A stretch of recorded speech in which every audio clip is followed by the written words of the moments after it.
e ter que pagar para trabalhar, o que também é uma sacanagem, porque não dá para continuar assim. Sobrevivente, seria melhor se o funcionário pudesse entrar em acordo com o patrão, né? Se o cara quisesse trabalhar 7x0 podia, se quisesse trabalhar 5x2 podia também, seria muito melhor se fosse assim, né, sobrevivente? E não, quem pensa assim é muito burro. E desculpa a sinceridade, eu não sei se você pensa assim, mas pensar que negociar com o patrão é a melhor solução é de uma burrice extrema. Não existe acordo com o patrão. Não para 99,99% dos trabalhadores. Se você não fizer o que o patrão quer, tem mais 900 pessoas querendo a mesma vaga de emprego. O ideal, ao meu ver, é chegar num bom modelo de transição. Mas dificilmente isso vai acontecer, porque vai depender dos políticos, e a gente tá num ano de eleição em que ninguém quer pensar direito, as pessoas só querem aprovar coisas para conseguir cada vez mais votos. Então isso me deixa com bastante medo, na verdade. Um ano bem corrido desses para aprovar uma parada que é muito importante e que talvez não tenha tempo suficiente de analisar com cautela como fazer isso sem prejudicar tanto a economia, mas ao mesmo tempo dando mais qualidade de vida para os trabalhadores. Enfim,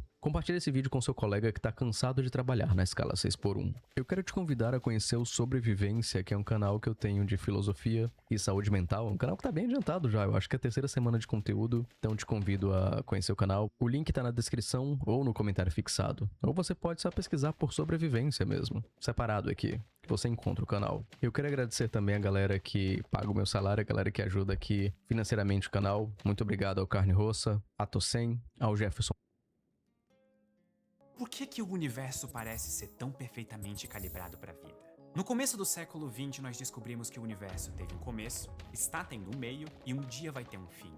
E os detalhes dessa história dependem de uma série de constantes físicas fundamentais, como o ritmo de expansão do universo ou como a razão entre a massa do elétron e dos prótons, que são as partículas que formam os átomos. E não demorou muito tempo para algumas pessoas notarem que esses valores fundamentais do universo pareciam estranhamente calibrados para que a vida pudesse existir.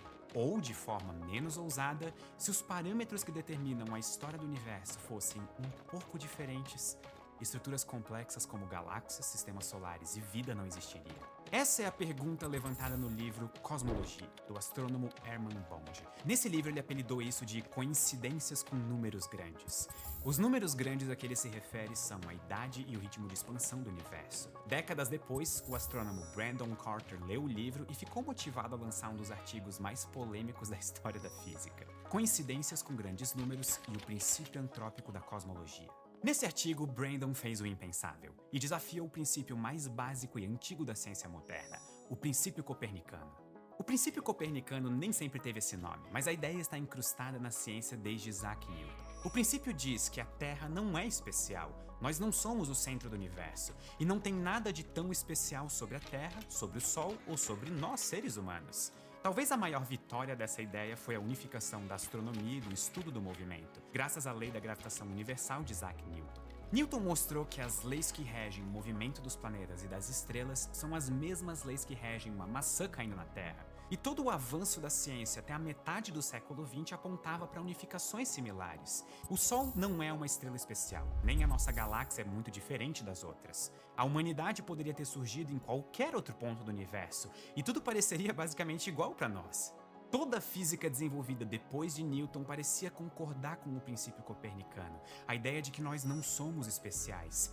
E mesmo assim, a cosmologia apresenta uma pergunta incômoda. Se nós não somos especiais, por que o universo parece ser tão perfeitamente calibrado para a vida? Será que isso tem algum significado?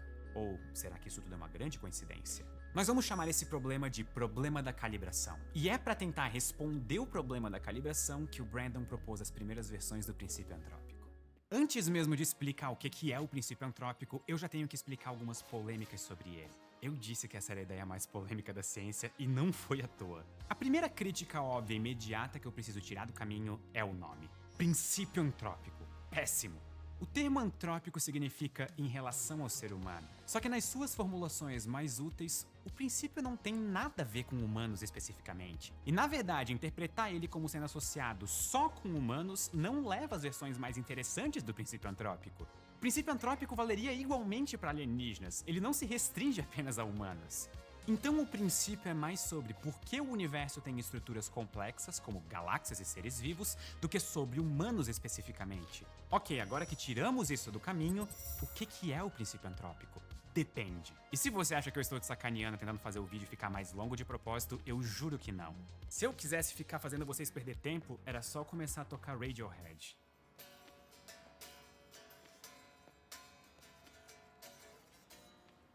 O filósofo Nick Bostrom fez um trabalho extenso sobre o princípio antrópico, e ele encontrou mais de 30 versões do princípio na literatura, e muitas que não tinham nada em comum entre si. A ideia original do princípio antrópico de Carter gerou dezenas de princípios novos baseados na ideia inicial, mas que levam a discussões em direções completamente diferentes. E mesmo levando para discussões diferentes, a maior parte manteve o péssimo nome do princípio antrópico. Então o que nós vamos fazer nesse vídeo é ver 4 versões bem diferentes do princípio antrópico, o que elas significam e como elas podem ser usadas para lidar com o problema de calibração. E se você quiser vestir o universo junto comigo, essas camisetas da Lowe's estão com 15% de desconto. Tudo que você precisa fazer é clicar no link da descrição e usar o cupom Ciência Todo Dia. E agora, algumas versões do princípio antrópico. A primeira versão do princípio antrópico parece até uma verdade óbvia, e ela meio que é. Esse é o princípio antrópico fraco. E ele afirma o seguinte: as leis e constantes físicas do universo têm que ser consistentes com o fato de que a vida inteligente existe. Ou, invertendo um pouco a lógica, nós sabemos que nós existimos. Logo, isso significa que o universo é compatível com a nossa existência. É óbvio que todas as constantes físicas têm os valores que são consistentes com a vida, porque se esse não fosse o caso, a vida não existiria para medir essas constantes. Essa lógica vale inclusive para leis da física ainda nem descobertas. Não importa o que nós vamos descobrir no futuro da ciência, nenhuma descoberta vai invalidar a existência de vida, porque nós sabemos que a vida existe. O princípio antrópico fraco é basicamente usar a nossa própria existência no universo para limitar que tipo de fenômenos físicos nós podemos observar. Um exemplo é a idade do universo. No universo primordial, ele era muito quente e dominado por radiação. Estruturas como galáxias, planetas e vida não podiam se formar nessa situação. E no futuro distante, o universo vai ficar sem estrelas capazes de abrigar planetas com vida. Então, sem fazer nenhum experimento ou tocar em um telescópio, nós podemos saber que a idade do universo está entre esses dois extremos. Seres vivos não seriam capazes de observar um universo em um período inadequado à existência desses mesmos seres vivos. O que, quando você para pra pensar, é meio óbvio. E é mesmo. A afirmação do princípio antrópico fraco é verdade. O problema dele é quais conclusões nós podemos obter dessa afirmação verdadeira. Vamos voltar para o problema da calibração universal. O fato de que parece que o universo é calibrado para a vida. E aí nós vamos aplicar o princípio antrópico fraco nesse problema. A razão pela qual o universo parece perfeitamente calibrado para a vida é que, se ele não fosse, não existiriam seres vivos para observar o universo. Qualquer universo que abrigar seres vivos vai parecer perfeitamente calibrado para esses seres vivos. Isso é o esperado. O que seria estranho é a vida existir contra as leis da física no universo. Colocando isso de outra forma, se um ser vivo for capaz de observar o universo surgir, ele sempre vai achar que existe uma grande coincidência cósmica por trás da sua existência, porque não tem como ser de outro jeito. Então o universo parecer calibrado para humanos não deveria ser tão chocante assim, e talvez nem precise de uma explicação mais profunda. E é assim que o princípio antrópico fraco resolve o problema. O universo parece calibrado porque não podia ser de outra forma. Assim, o problema de calibração nem chega a ser um problema, e não precisa de uma resposta. A ideia de desistir de explicar um tópico tão interessante quanto a aparente calibração do universo desagrada muitos cientistas. E é em parte por isso que alguns físicos tentam levar o princípio antrópico ainda mais longe. Ao invés de parar onde o princípio antrópico fraco para, como uma justificativa para coincidências não explicadas, o princípio antrópico forte dá um passo além e usa a existência de vida no universo como uma evidência a favor de certas teorias físicas. O princípio antrópico forte afirma que o fato de humanos existirem no universo implica em certos fatos sobre o universo. E a conclusão mais comum da versão forte do princípio é que a existência de humanos é uma evidência para a existência de um multiverso. Sim, o pulo é bem alto. A ideia é a seguinte: se existem múltiplos universos e em cada universo as leis da física são diferentes, vão existir alguns universos adequados à vida inteligente, mesmo que a maioria não seja. Naturalmente, a vida inteligente só vai existir nesses universos que parecem calibrados para sua existência. E como vida inteligente existe, as teorias que incluem um multiverso são mais prováveis do que teorias que não têm um multiverso. Nesse raciocínio, o princípio antrópico foi usado como uma evidência a favor da existência do multiverso. A nossa própria existência é usada como uma evidência científica, como um experimento válido. E a ideia de usar a nossa existência dessa forma parece violar diretamente o princípio copernicano. Pensar dessa forma nos coloca em um lugar especial no universo, como um ponto de evidência central para uma explicação de como tudo funciona. E esse é o conflito que torna o princípio antrópico tão polêmico. De um lado, a ideia copernicana, que quer manter a ciência pura e usar só experimentos diretos e indiretos para entender e explicar a natureza do universo. E por outro lado, o princípio antrópico forte oferece soluções para problemas difíceis, apelando para algo de especial na nossa existência. Esses dois extremos são só didáticos. Na verdade, a maior parte dos livros e artigos sobre o princípio antrópico incluem todo tipo de argumento a favor e contra o princípio e as suas variações. E já que nós estamos falando de extremos didáticos, existem mais duas versões interessantes do princípio antrópico em cantos completamente opostos à discussão. A primeira é a versão mais forte já imaginada do princípio antrópico, tanto é que é chamado de princípio antrópico final. No começo dos anos 90, o físico John Wheeler, que é uma das mentes mais criativas da história da física, apresentou uma ideia curiosa. Talvez o universo não seja feito de matéria ou energia, e sim de informação. A ideia do Wheeler é que a descrição mais completa do universo vai partir do fato de que informação existe e se conserva, e a partir disso, deduzir o resto das leis da física. Essa é a ideia por trás da frase "It from bits", matéria através da informação. Uma das formas de interpretar essa ideia é de que o universo é, de alguma forma, um grande computador, que tem como objetivo maximizar o processamento de informação. Todos os acontecimentos materiais no universo seriam apenas um tipo elaborado de computação. E seres vivos inteligentes são especialmente bons em processar informação. Tá, alguns mais do que outros. Então, se o objetivo do universo é processar informação, faz sentido que o universo dê um jeito de criar seres vivos só para isso. De forma mais direta, seres vivos são uma parte fundamental do universo. As leis da física devem garantir que a vida inteligente vai surgir. Esse é o princípio antrópico final. A ideia de que vida inteligente não é uma coincidência ou uma evidência, e sim um pedaço fundamental do próprio universo. Existem mais formulações possíveis dessa que eu tô chamando de princípio antrópico final, mas todas elas tentam tornar a vida algo essencial para a existência do universo. Essa é a versão mais forte possível do princípio antrópico. E ela é tão forte que ela termina sendo fraca, porque ela tem uns buracos meio que óbvios. Segundo o problema de calibração, humanos existem, e isso é estranho porque achamos que o universo não precisa criar vida. Mas se o universo precisa de vida para fazer sentido, por que o universo parece tão ruim em criar vida inteligente? Vida inteligente só existe em um de 8 planetas no nosso sistema solar, e nós ainda não achamos nenhum sinal de vida inteligente fora da Terra. E não só isso, vida como nós concebemos só consegue existir na superfície de planetas, que é uma porção ínfima do verdadeiro tamanho do universo. Se nós acreditamos no princípio antrópico final, o problema da calibração vira de ponta cabeça.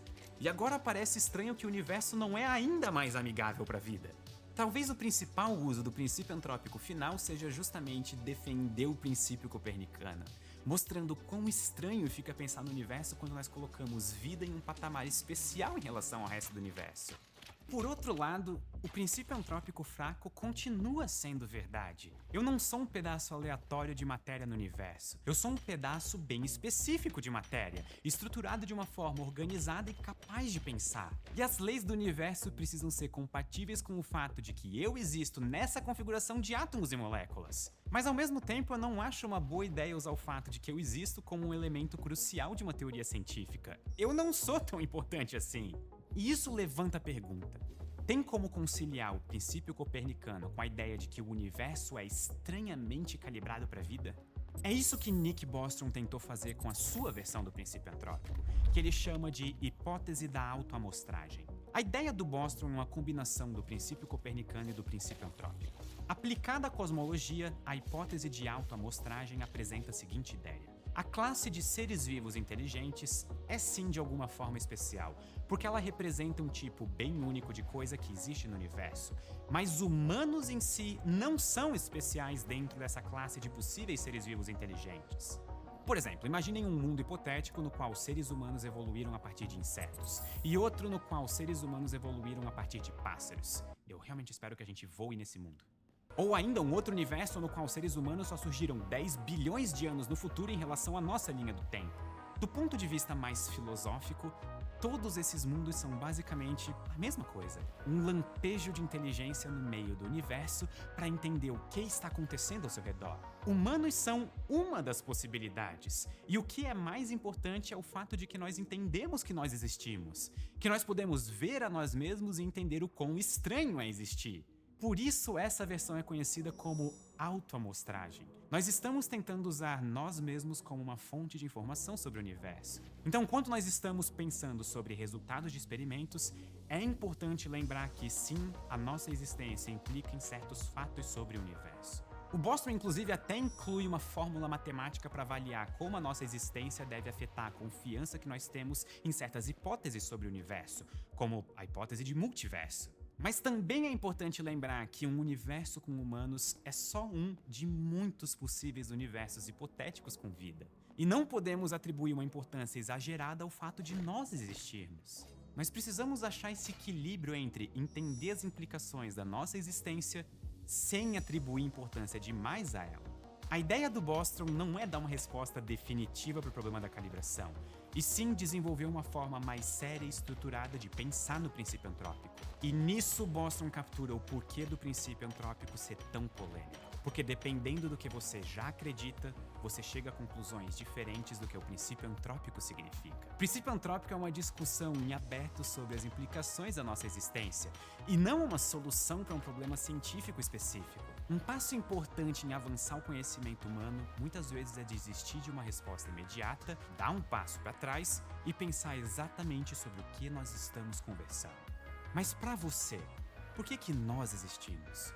Qual que é o significado da vida para você? Eu adoraria saber aqui nos comentários. Muito obrigado e até a próxima.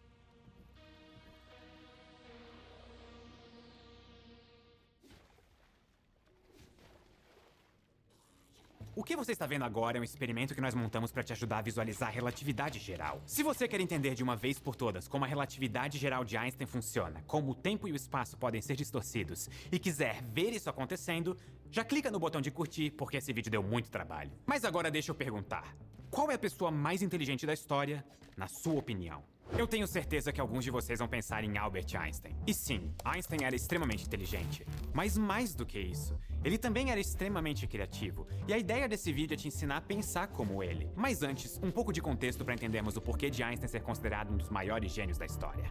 No começo do século XX, a física entrou em uma era de conceitos abstratos bem diferentes dos séculos anteriores. Na física clássica, os conceitos mais importantes eram conceitos que lidamos diariamente, como posição e velocidade. É muito fácil visualizar essas ideias. Você sabe onde eu estou, então você tem a minha posição. E se você também sabe que eu não estou me movendo, você sabe minha velocidade. Mas isso mudou no século XX, quando esses conceitos mais naturais estavam falhando em explicar resultados de experimentos e observações astronômicas mais refinadas. E é aqui que entra o tipo de salto conceitual que define o trabalho de pessoas como Albert Einstein. Mais do que outros físicos, Einstein estava disposto a se desapegar dos conceitos da física clássica e trazer novas ideias realmente únicas para a física. Por exemplo, nas suas duas teorias da relatividade, Einstein desafia a ideia de que uma hora é sempre uma hora, e que uma régua de 30 centímetros sempre mede 30 centímetros. Ele demonstrou que só era possível explicar o movimento de campos elétricos se uma régua de 30 centímetros em movimento tivesse menos de 30 centímetros, e que o tempo em um relógio em movimento passasse mais devagar do que em um relógio parado. E mais, a gravidade também causa efeitos similares, mudando o comportamento básico da estrutura do espaço e do tempo. Não é fácil de entender de forma intuitiva a teoria da relatividade geral de Einstein e como ela explica a gravidade. Mas eu sou o Pedro Loz e esse é o Ciência Todo Dia, e foi exatamente para isso que eu criei esse canal. E agora eu vou te explicar como entender a relatividade geral como Albert Einstein entendia. Menos a parte das contas, porque para isso você vai precisar de um doutorado. Mas para entender a parte que não envolve contas, eu só vou precisar de um monte de objetos aleatórios e da atenção de vocês. Para começar, um rápido resumo de relatividade geral. Em 1905, Einstein propôs uma modificação nas leis fundamentais do movimento. Você pode pensar nelas como uma atualização das leis de Newton. A consequência mais importante dessa proposta era que noções como tempo e espaço eram relativas à velocidade dos observadores. E o que isso quer dizer na prática é que uma régua de 30 centímetros parece ter só 25 centímetros se ela estiver se movendo rápido o suficiente. E também que um relógio se movendo extremamente rápido parece passar em câmera lenta. Esses são os efeitos de contração espacial e dilatação temporal. E se a gente juntar isso com a ideia de que a velocidade da luz é constante e absoluta, nós criamos a base da teoria da relatividade restrita, que inclui a fórmula mais famosa de todos os tempos: E igual a mc ao quadrado. Só tem um porém, falta gravidade nela. E isso é bem grave. Então, em 1915, 10 anos depois, Einstein expandiu a sua teoria da relatividade para incluir a gravidade. E essa é a famosa teoria da relatividade geral. A base dela é que o próprio espaço e o tempo juntos formam uma estrutura quadridimensional que nós chamamos de espaço-tempo. Ou seja, para a relatividade geral, o mundo tem 4 dimensões, que você pode pensar como 4 direções: para cima e para baixo, esquerda e direita, para frente e para trás, e o tempo. Outra coisa importante é que a presença de objetos massivos altera a geometria, que é uma palavra técnica para curvas, do tecido espaço-tempo. E é essa curvatura alterada que é o que nós sentimos e chamamos de gravidade. E como a gravidade afeta o espaço-tempo, ela também afeta noções de distância e de tempo. Relógios andam mais devagar perto de campos gravitacionais intensos e réguas de 30 centímetros ficam com menos de 30 centímetros. Mas mais importante do que isso, independente do movimento ou da presença de campos gravitacionais, o que a relatividade geral propõe é que as leis da física são idênticas em todas as situações possíveis. Ou seja, duas pessoas, uma bem perto de um buraco negro e outra aqui na Terra, vão concordar que as leis do eletromagnetismo são as mesmas e que a velocidade da luz é de aproximadamente 300 mil quilômetros por segundo. Tudo é relativo, menos as leis da natureza. Mas por que o tempo dilata? Eu vou mostrar isso usando essa bolinha fixa em um barbante. A bolinha pode se mover livremente indo para frente e para trás no barbante. Mas vamos imaginar o seguinte: a bolinha sempre se move com a mesma velocidade através do barbante. Vamos supor que com 1 centímetro por segundo. Ou seja, a bolinha nunca acelera ou freia. Ela sempre continua em um ritmo idêntico de 1 centímetro por segundo. Só que mesmo com a velocidade da bolinha estando fixa, ela pode mudar sua forma de se mover. Quando o barbante está perfeitamente na horizontal, todo esse movimento de 1 centímetro por segundo acontece na direção horizontal. Mas se eu inclinar o barbante, agora a bolinha passa a se mover na diagonal. O que isso quer dizer é que agora a bolinha está andando um pouco na direção horizontal e um pouco na direção vertical. A velocidade horizontal da bolinha agora é menor do que 1 centímetro por segundo, mas a velocidade total da bolinha ainda é 1 centímetro por segundo.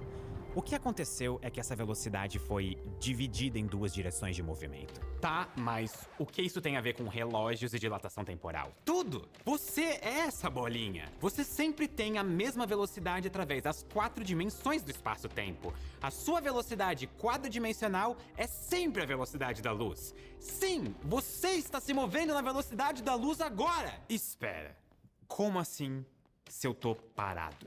Você esqueceu da 4ª dimensão. Nesse exato momento, você está se movendo pelo tempo com a velocidade da luz. Ou seja, você está se movendo pela 4ª direção do espaço-tempo com aproximadamente 300 mil quilômetros por segundo, o que equivale a viajar pelo tempo 1 segundo por segundo. A passagem do tempo é uma viagem através do tempo na velocidade da luz. E essa sua velocidade total nunca muda. Quando você se move pelo espaço, tudo que você está fazendo é inclinando a direção da sua velocidade, tipo o que eu fiz com a bolinha. Ou seja, se mover é só mudar a direção da sua velocidade quadridimensional. A sua velocidade quadridimensional ainda é a velocidade da luz, mas agora essa velocidade está dividida entre o seu movimento pelo espaço e o movimento pelo tempo. Você inclinou a sua direção de movimento no espaço-tempo e diminuiu a sua velocidade pelo tempo. Ou seja, ao se mover pelo espaço, a sua velocidade pelo tempo fica menor do que 1 segundo por segundo. Da mesma forma que uma bolinha inclinada diminui a sua velocidade na direção horizontal para ganhar velocidade na direção vertical. Nesse primeiro exemplo, nós já conseguimos extrair um insight muito interessante. Toda a matemática da dilatação temporal está conectada com a ideia geométrica da inclinação através do espaço-tempo. Isso não é um acidente. A teoria da relatividade de Einstein é fundamentalmente uma teoria geométrica. Então vamos visualizar como a gravidade causa dilatação temporal usando um elástico. Pegue esse elástico e marque pontos a uma mesma distância um do outro. Cada ponto no elástico vai representar a passagem de 1 segundo no tempo. A tensão no elástico representa a intensidade da curvatura que a gravidade causa no tempo. Quando estamos longe de uma fonte de gravidade, o elástico está relaxado e o tempo passa normalmente a 1 segundo por segundo. Agora imagine que nós começamos a nos aproximar de um buraco negro. Quanto mais intensa a gravidade fica, mais esticado o elástico fica, e mais longe uma marcação fica da outra. Ou seja, mais distantes os segundos ficam entre si. A distância entre segundos depende do quão perto você está de uma fonte intensa de gravidade. E aqui um detalhe curioso. Enquanto 1 segundo fica maior, 1 centímetro teria ficado menor. Isso mostra que mesmo com o espaço e o tempo sendo direções, os dois ainda respondem de maneiras diferentes à mudança de gravidade. A relatividade geral não só representa o espaço-tempo como algo de 4 dimensões, mas uma dessas dimensões, o tempo, parece ser diferente das outras. E objetos massivos distorcem o comportamento dessas dimensões. E essa distorção geométrica afeta o caminho de objetos se movendo pelo espaço. Tudo afeta o espaço e o espaço afeta tudo. E é para explicar isso que nós vamos usar uma maçã e uma caneta. Vamos colocar uma marcação em um ponto qualquer. Esse vai ser o nosso ponto A. E vamos colocar outro ponto no lado oposto. Esse vai ser nosso ponto B. A pergunta é, qual é o caminho mais curto entre o ponto A e B? Não dá pra ir em linha reta sem perfurar a maçã. E eu também não tenho uma faca, então nós não vamos fazer isso. A outra alternativa é achar o caminho mais curto na superfície da maçã que segue a curva da fruta, que é esse arco direto ligando os pontos A e B. E que não é uma reta. Ele é uma curva na superfície da maçã. Não existe caminho reto. Mas esse é o mais reto possível, o melhor caminho dado as curvas da maçã. Imagine o que aconteceria se uma formiga tentasse percorrer esse caminho. Saindo do ponto A, ela começaria a andar em linha reta em direção ao ponto B. E para a formiga, pareceria que ela está andando sempre em linha reta, um passo de cada vez. Mas graças à curva da própria maçã, a formiga vai ser obrigada a fazer uma curva e nem vai perceber. Da mesma forma, quando nós viajamos de uma cidade a outra, nós contornamos a curvatura da superfície do planeta e não percebemos. Ou seja, de perto a Terra até parece plana. É só quando nós consideramos regiões maiores da superfície que a curvatura fica notável. E esse fato geométrico, que de perto tudo parece reto, é um dos princípios da relatividade geral. E o caminho mais reto possível também tem um nome especial, que é curva geodésica. Numa folha de papel, a geodésica é simplesmente uma linha reta. E na maçã, essa curva é a geodésica que liga os pontos A e B. E só para matemáticos não me xingarem, eu estou usando a versão da física de geodésica, então calma. Geodésicas são as distâncias mais curtas entre dois pontos e elas nos dão informações importantes sobre a geometria do espaço-tempo. Por exemplo, se as geodésicas sempre são linhas retas perfeitas, você está em uma geometria plana, como uma folha de papel. Já se as geodésicas não são retas perfeitas, a sua geometria tem algum tipo de curvatura. E essas geodésicas são duplamente importantes para a relatividade, tanto por indicarem o tipo de curvatura no espaço, quanto por guiarem o movimento dos objetos. Tudo que a Terra quer é sair andando em linha reta.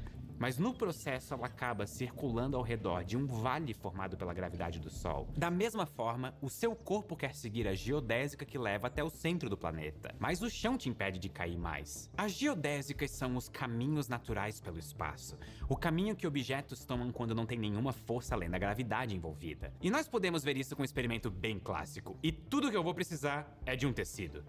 Esse experimento é bem famoso e a gente pode fazer com qualquer tecido. O importante é esticar. E com o tecido esticado, eu vou colocar uma esfera no centro. Pode ser uma bola de futebol se você tiver em casa. A bola de futebol vai criar um vale no tecido, que é análogo ao vale que algo como o Sol cria no tecido espaço-tempo. Se eu jogar bolinhas menores, por mais que eu me esforce para que elas andem em linha reta, elas vão dar voltas ao redor desse vale. É assim que a gravidade funciona geometricamente. E aqui nós podemos até ser mais precisos. A bola curvou o tecido e definiu as geodésicas. E essas geodésicas determinam como as bolinhas menores vão se mover. Uma coisa importante que eu gostaria de chamar a atenção é que quando não temos nada em cima do tecido, ele é plano. As únicas dimensões são a largura e a altura do tecido esticado, mas quando nós adicionamos um peso, o tecido curva para baixo, que aqui nesse exemplo funciona como se fosse uma dimensão extra. Ou seja, mesmo que o tecido pareça ter duas dimensões, a curvatura acontece em 3 dimensões. E da mesma forma, no nosso universo aparentemente tridimensional, a gravidade curva as 4 dimensões do espaço-tempo. A curvatura afeta tanto o espaço quanto tempo? E essa é uma maneira muito boa de visualizar como a gravidade curva o espaço, enquanto o exemplo do elástico nos ajuda a visualizar como a gravidade afeta a passagem do tempo. Outra ideia muito importante da relatividade é a ideia de que a curvatura do espaço-tempo não afeta só a matéria, mas também a luz. Foi inclusive a observação de como a gravidade do Sol afeta a posição aparente de estrelas no céu que ajudou a comprovar a relatividade geral de Einstein. Inclusive, parte dessas observações foram feitas na cidade de Sobral, no Ceará, aqui no Brasil. E agora que nós entendemos que a presença de corpos massivos distorce o espaço e que objetos tentam seguir o caminho mais reto possível, nós finalmente podemos aplicar a mesma lógica para a luz. E falando em velocidade da luz, eu gostaria de aproveitar esse gancho para falar da Loz, a minha loja. Essas camisetas que eu uso nos vídeos são da minha loja, a Loz, e todas elas são feitas com muito carinho e são de 100% algodão. Então se você estiver precisando de uma renovação do guarda-roupa e quiser vestir as camisetas mais descoladas, com temas científicos, ou se você simplesmente quer, sei lá, vestir o universo, dá uma passada no nosso site. Se você usar o cupom Ciência Todo Dia, você tem 15% de desconto no seu pedido. Então não demora, vista o universo junto comigo, é só clicar no link da descrição ou acessar uselos.com.br. E eu provavelmente vou pessoalmente embalar o pedido de vocês. Mal espero. Camiseta do Elsa!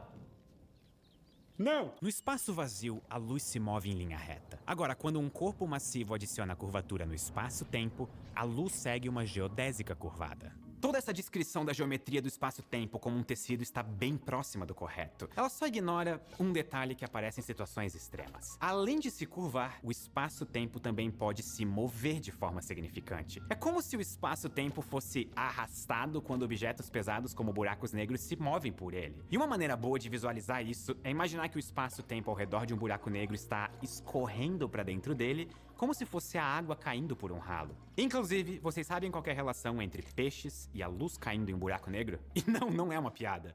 É uma analogia muito boa, por sinal. Imagine um rio que termina numa cachoeira e tem peixes nesse rio. Os peixes até podem nadar rápido, mas existe um ponto próximo da cachoeira em que a água está indo tão rápido, mas tão rápido, que os peixes não conseguem vencer e são puxados cachoeira abaixo. Ou seja, quando a velocidade da água supera a velocidade dos peixes que nadam nessa água, eles não têm o que fazer. Da mesma forma, o próprio tecido do espaço-tempo está despencando para além do horizonte de eventos de um buraco negro, mais rápido do que a própria velocidade da luz. E por isso não existe escapatória. Buracos negros são cachoeiras do próprio espaço-tempo. Todas essas maneiras de visualizar a relatividade que eu mostrei nesse vídeo podem parecer maneiras divertidas de entender conceitos complexos, mas na verdade elas são bem mais do que isso. A grande mensagem aqui é que a relatividade geral é fundamentalmente uma teoria geométrica da física, e ela tenta explicar o máximo possível usando conceitos de uma área conhecida como geometria diferencial. Do ponto de vista matemático, os experimentos do elástico esticado e dos pesos sobre o lençol são quase idênticos às contas que a relatividade geral tenta resolver. Ideias simples que revelam conceitos profundos. Eu gosto muito disso, porque essa é a base do método que Einstein usava para desenvolver suas teorias físicas. A própria relatividade geral de Einstein começou com uma reflexão simples, a de que uma pessoa caindo não sente o próprio peso. Ou seja, uma pessoa acelerando em queda livre não experiencia gravidade. Então gravidade e aceleração precisam estar conectadas de alguma forma mais profunda. E dessa ideia simples, nós podemos ir criando versões mais elaboradas para tentar decifrar como o universo funciona. E é justamente essa capacidade que o Einstein tinha de entender os elementos essenciais dos problemas que ele queria resolver que fazem dele um gênio. Einstein não tentava responder perguntas difíceis antes de saber responder as mais simples, mas igualmente importantes. Sim, talvez a versão final da relatividade geral envolva um refino matemático tremendo. Mas todo esse refino surgiu de ideias simples, questionadas com uma curiosidade quase infantil. E eu não falo infantil para diminuir o valor dessa forma de pensar, mas para apontar que uma reflexão mais curiosa e menos crítica do mundo ao nosso redor, às vezes nos leva mais longe do que nos portar como intelectuais que sabem de tudo. Às vezes, estar curioso e disposto a brincar com novas ideias nos leva mais longe do que estar certo. Muito obrigado e até a próxima.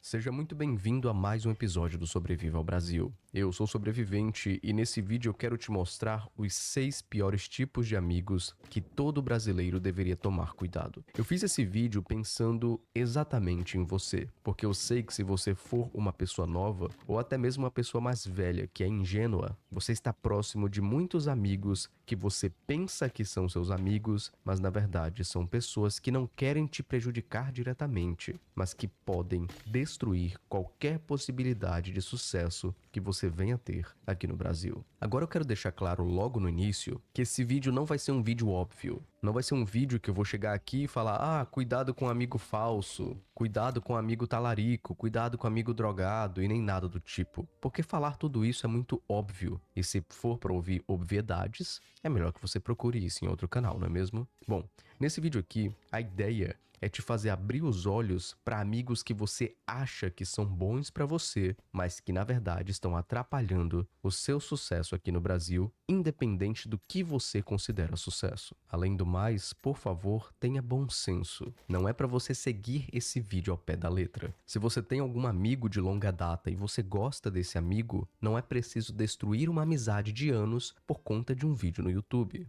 Use esse vídeo aqui como reflexão e não como uma obrigatoriedade. Até porque, vamos ser sinceros, ninguém deveria ter tanto poder assim na sua vida, muito menos eu. Eu sou só um cara com mapa mental na tela e um microfone, certo? Então use esse vídeo para refletir. Esse vídeo pode parecer um pouco idiota de início, certo? Pode parecer um pouco de fuga da temática do canal, mas você precisa do conteúdo desse vídeo, porque se você se envolver com as pessoas erradas, achando que elas são as pessoas certas, a sua vida pode ser completamente destruída aqui no Brasil. Então vamos lá. O primeiro amigo, entre aspas, que todo brasileiro deve evitar é o mimadinho. O que eu quero dizer com o mimadinho? O mimadinho é aquele seu amigo que tudo tem que ser sobre ele, que você não tem espaço para nenhuma individualidade, é só o que aquele seu amigo quer. O mimadinho é aquele amigo que vocês fazem o que ele quer, que vocês saem para onde ele quer, que a vontade dele prevalece sobre a vontade de todo mundo e que os problemas dele são maiores que os problemas de todo mundo. E aqui vem um ponto bem importante. Muita gente introvertida me segue. E se você é uma pessoa introvertida, você não precisa querer mudar e ser extrovertido e ser alguém que você de fato não é. Mas para quem é introvertido, esse amigo mimadinho parece uma boa pessoa.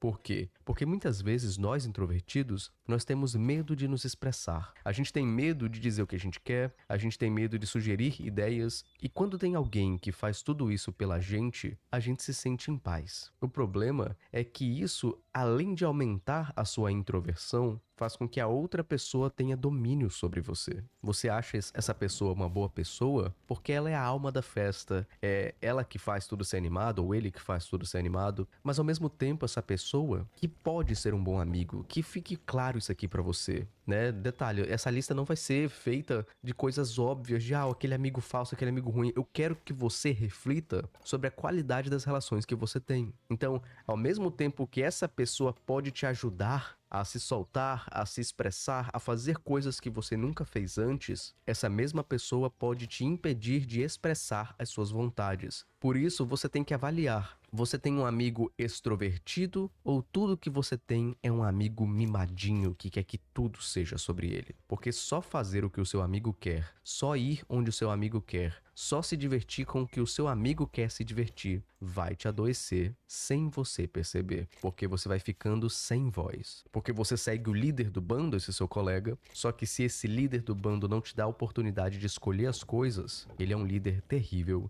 e tá sendo um péssimo amigo pra você. Teve um caso, eu vou abrir um pouco da minha vida pessoal aqui. Eu e minha esposa saímos com um amigo, com a mulher dele e com a filha dele. A gente foi para um karaokê e aqui, como é cidade pequena, quase não tem karaokê. Então nesse karaokê eu cantei horrivelmente Careless Whisper do George Michael. A esposa dele cantou algumas músicas antigas que eu não conhecia, e ele odiou o karaokê, porque dentre todo mundo que tava entre a gente lá, ele não cantava. Sendo que no karaokê todo mundo tava cantando mega desafinado, até eu que já cantei, abre aspas, profissionalmente, tava cantando tudo errado lá, tava... Enfim, a diversão do karaokê é você fazer isso. E esse meu colega ficou mimadinho, porque todo mundo tava se divertindo, menos ele. O que ele fez? Ele resolveu tornar a noite de todo mundo um inferno. Ele brigou comigo, brigou com a esposa, brigou com a minha esposa, brigou com a filha dele, porque todo mundo estava se divertindo sem ele. Hoje, claro, eu já não tenho mais acesso a essa pessoa. Depois dessa situação, eu excluí porque ele não soube, de forma madura, tentar dialogar com a gente. Tentar dialogar de que, olha, eu não tô gostando muito, mas vamos ficar mais uma horinha aqui, depois a gente sai? Não, ele simplesmente fez um drama absurdo. Por quê? Porque ele era acostumado a ser aquele amigo que tudo era sobre ele. Que a gente ia pra onde ele queria ir, que ele tomava a iniciativa de tudo, e isso vai acabar com você se você tiver alguém assim próximo de você,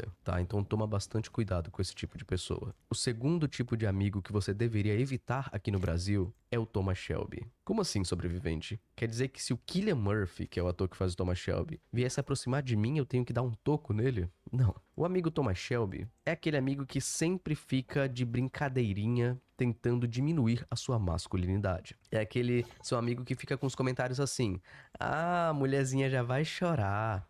Pô, cara, coisa de frutinha isso daí. Isso não é coisa de homem não, pô.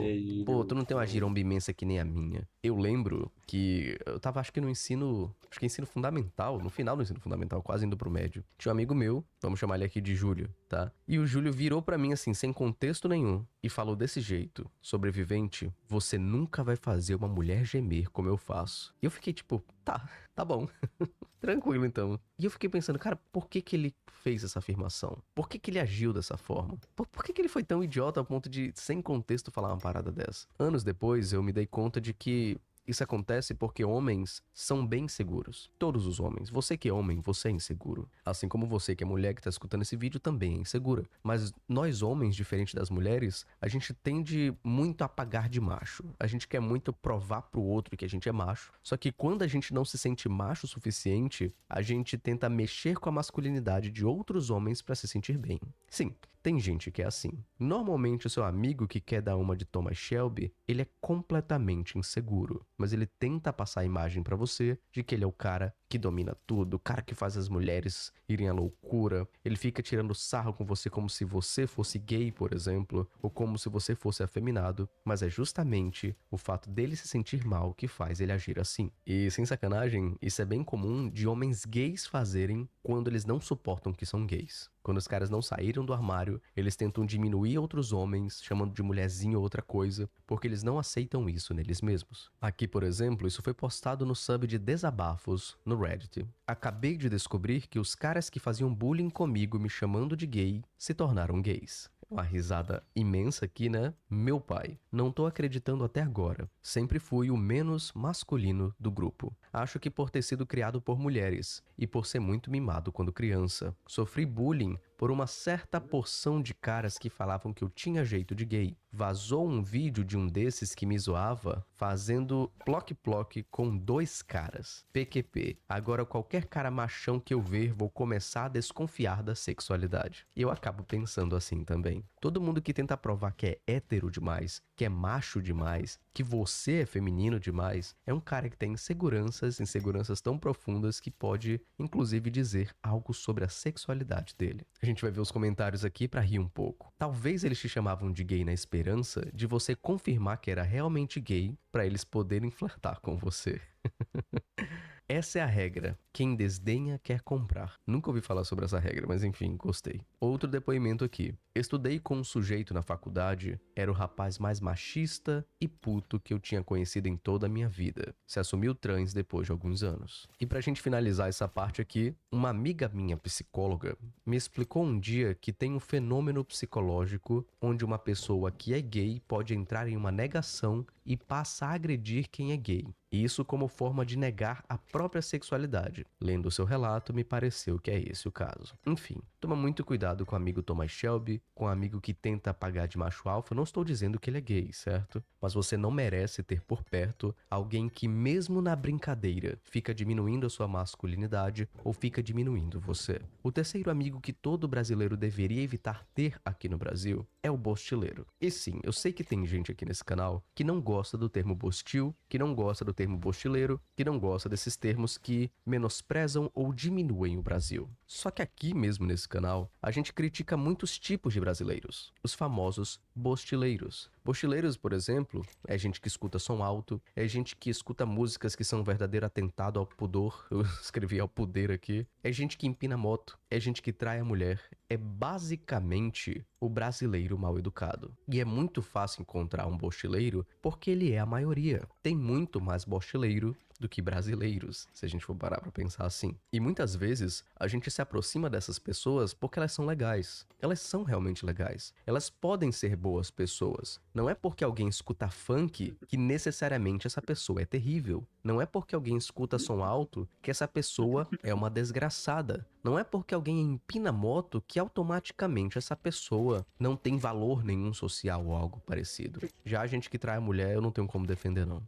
Mas socialmente a pessoa pode ser divertida e ainda assim ser um idiota, né, com a própria esposa. Mas muitas vezes a gente se aproxima desses amigos bochileiros porque eles são legais. São pessoas bacanas. São pessoas de valor, a gente pode pensar assim. Só que essas pessoas acabam sendo uma má influência para você. A gente pode ver que em 1950 houveram os experimentos de conformidade de Asch, certo? Isso aconteceu nos anos 50, isso faz muito tempo. E esses estudos, eles demonstraram que indivíduos tendem a concordar com a opinião da maioria, mesmo quando essa maioria está claramente errada, porque se tem uma pressão para concordar com o grupo. Então vamos pensar o seguinte: se você tem amigos que escutam som alto, é inevitável a influência de que você, a partir de algum momento, também vai curtir escutar som alto. Se você está próximo de homens que traem a esposa, ou está próximo de mulheres que traem o marido, em determinado tempo você vai se naturalizar com aquele comportamento e vai ser influenciada por ele. Influenciada ao ponto de trair o seu marido, de trair a sua esposa? Talvez não, mas talvez influenciada ao ponto de considerar isso normal, de considerar isso comum na sociedade. Por isso é muito importante que você entenda que quem está do seu lado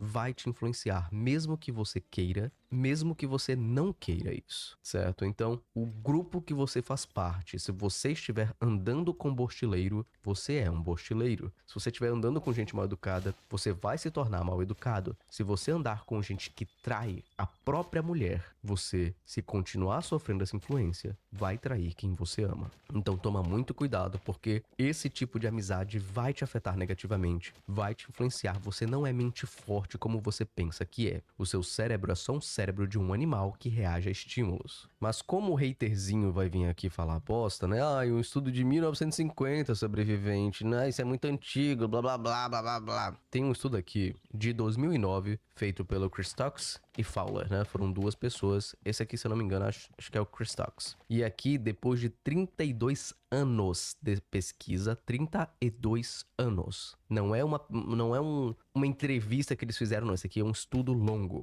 Os cientistas concluíram em que o comportamento e as emoções das pessoas podem se espalhar por meio de redes sociais. Olha que loucura. Afetando amigos, familiares e até conhecidos distantes. E essas redes sociais se referem não a tipo TikTok, Twitter, mas as redes que a gente tem em sociedade mesmo, uns com os outros. Então, até emoções. Até emoções. Eu não sei se eu coloquei no mapa mental, deixa eu ver se eu coloquei aqui. Tá, coloquei sim. Vai ter um ponto em que eu vou abrir aqui uma parada que aconteceu na minha vida. É uma fofoca, mas assim, vai te fazer pensar um pouquinho sobre isso, tá? Um outro ponto também que ocorre com bochileiros, de você se aproximar de bochileiros, é o efeito manada. Basicamente, é um fenômeno psicológico que os indivíduos tendem a seguir as ações de um grupo, mesmo que as ações do grupo contrariem as próprias crenças da pessoa. E aí eu vou te contar o dia que eu soquei alguém pela primeira vez. Isso aconteceu, mais ou menos, entre 7 e 8 horas da noite. Eu tava com os meus primos do lado de fora da casa de um deles e a gente decidiu dar uma volta pela rua. Então, nesse momento, a gente foi dar uma volta e o meu primo teve a ideia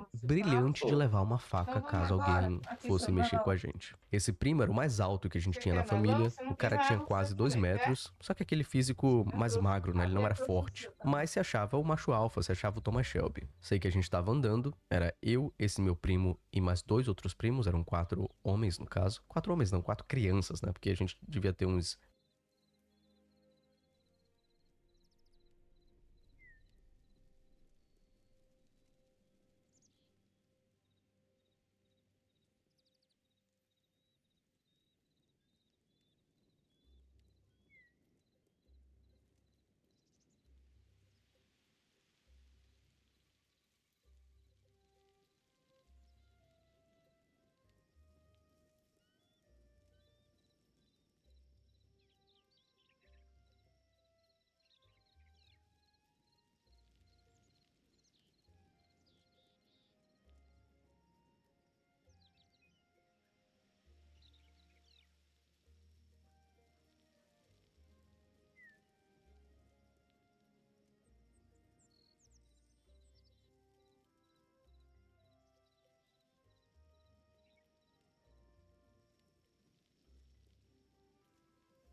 Tchau!